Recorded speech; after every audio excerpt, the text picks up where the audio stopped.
What's today's topic, Justin? Today's topic is talking about money as a couple. All right.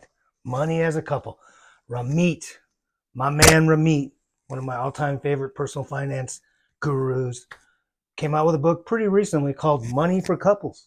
Yeah. So today we're going to talk a little bit about what he wrote in the book and give our opinions about how to best go about money if you're married or dating or things like that. Yeah. And this book was inspired by his podcast, right? Yeah. He's got a podcast that he has couples come on that are struggling a little bit. And so things that he's learned. Exactly. If you got a good hour and a half time and you want to listen to a long podcast, a lot of them are long, but they're good. They'll be insightful. Yep. Speaking of that, on page 14 in the introduction, I'm looking at the book here. He has 8 things I've learned on my podcast. Nice. I'm not going to read all 8, but there's a couple I want to mention because they're interesting. Cool. We're talking about. Let's do it. So the first one is 50% of couples I've spoken to, this is Ramit speaking, of course, don't know their income.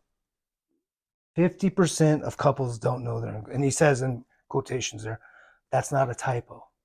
It's not a typo. So some people apparently don't know their income. I find that kind of interesting. Yeah, that is interesting. I think that's kind of scary. And then he says 90% of couples don't know how much debt they're in.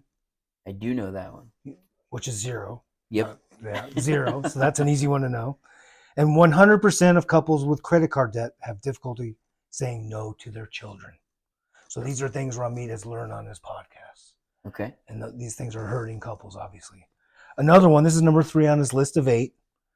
The overwhelming majority of people who come on the podcast, people who describe their financial problems as a 9 or even a 10 out of 10 and go through extensive screening, have not read a single book on personal finance. It's shocking, he says, but it's also human nature.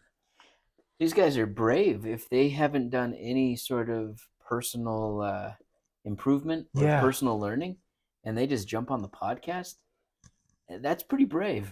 Oh, I agree. And I think they're hoping Ramit will fix their situation. Just tell me what to do. Yeah, I'll spend an hour and a half with you on front of because it's YouTube video or too. I'll tell you why I'm right. Yeah, exactly. Speaking of books, I got this at the library. I got to give my library plug. There you go. Please, please, please always consider getting a book at the library first because it's free. Yep. This is a $20 book. It says on the back.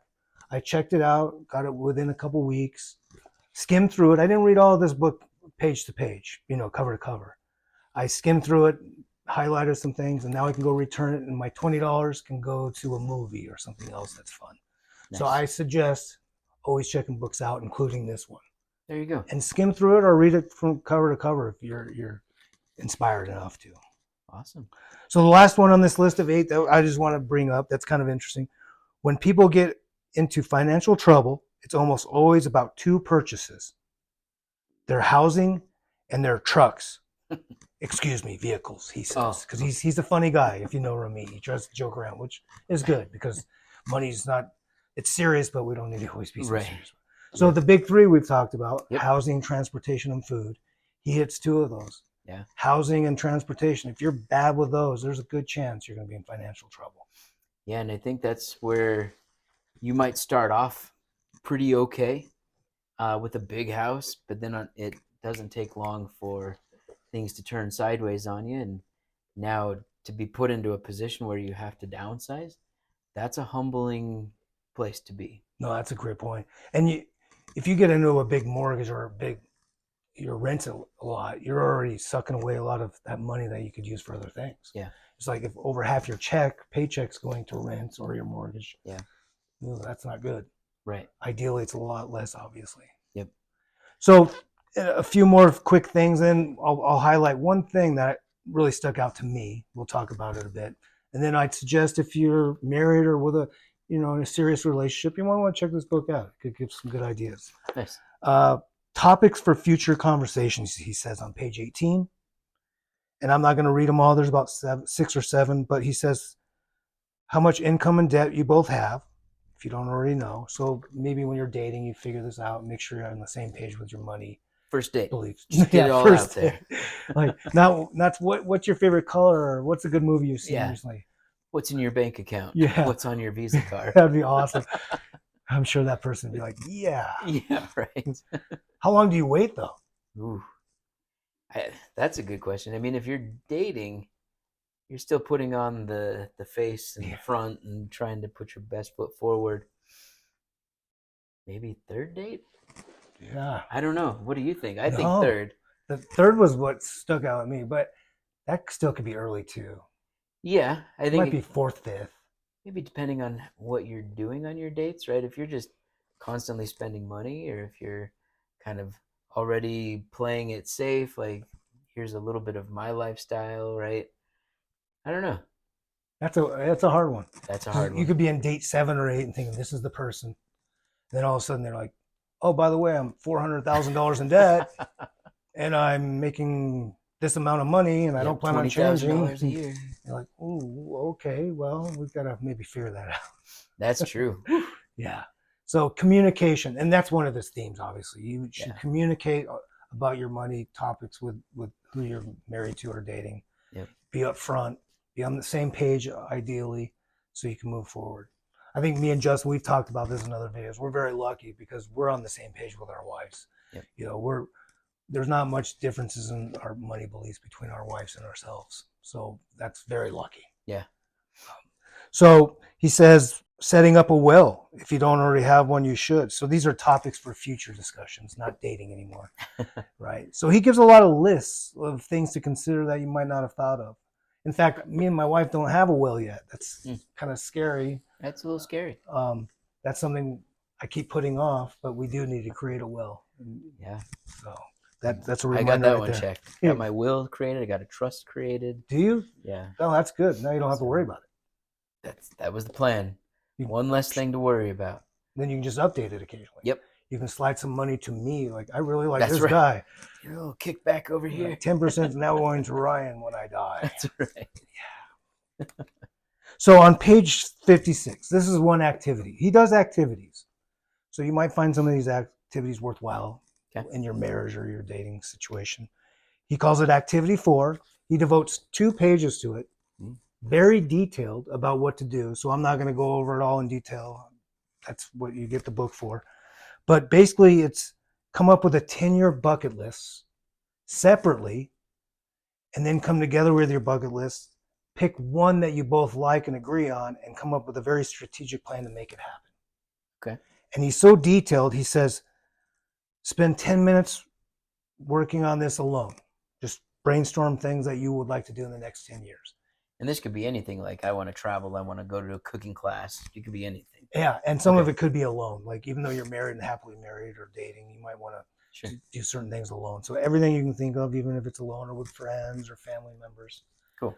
And then come together and pick one that's meaningful. He says 10 minutes. So he's giving very specific advice if you want to follow it verbatim. Mm-hmm. And then schedule a meeting, so to speak, in 3 minutes.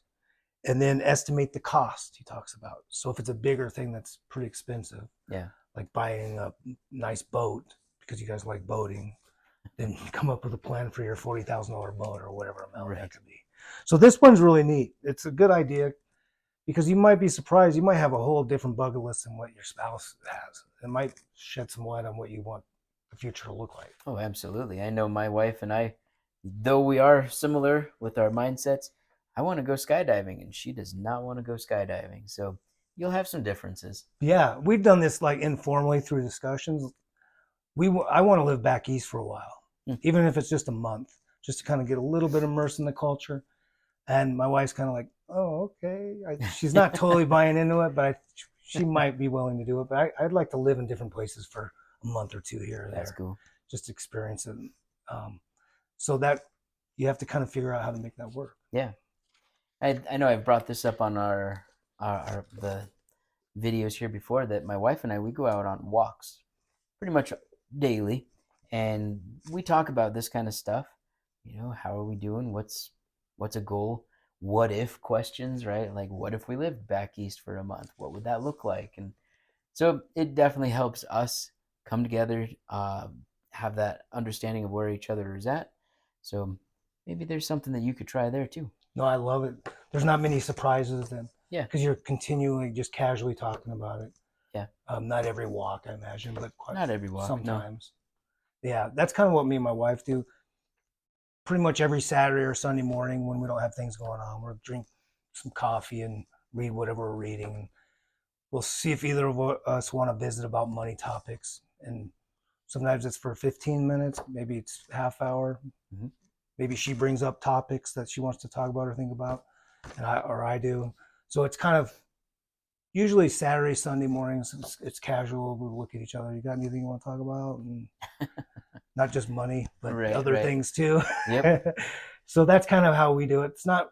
He suggests like planning meetings sometimes. And that would work for a lot of people. Like, and he says make it fun. Right. And I've heard other people say they call them money dates. Yeah, money dates. Where you talk about money, you put it all out there. So Yeah, yeah, set a time, go get a meal, bring the meal home, whatever it is, but you're having that time to really dig into and get on the same page, talk to each other, be open. exactly. He says like if wine or beer's your thing, have a glass of wine with your wife or husband and Mm-hmm. make it nice and relaxing. If Friday night's the best night for that. Yeah. And he gives suggestions about what to talk about, so you can kind of follow a script if you want or a checklist. So this book could be very helpful. Yeah. To me, it was more of a glance through book, get some ideas, make sure me and my wife are doing the right things. I think we are for the most part. Awesome. We're not perfect, but we're Good doing for some you good guys. things. Yeah, you're doing it right. Yeah, so are you guys. Thank you. Yes, yes. So Fingers crossed, right? money for couples, $20 if you want to buy it. Or go to the Or library. go to the library, tag a few things, talk about it. You decide. But hopefully this helps you out. Ramit, fantastic. And he brings some humor into it too. He doesn't try to get too serious. Yeah. If you've read it and there's something that stood out to you, comment down below so we can have that discussion so we know where you're at. Yeah, or if you just have random things you do that maybe isn't from this book, Absolutely. we can learn from each other. Perfect. True. That's All right. We'll Take care, everybody. We'll talk to you later. see ya.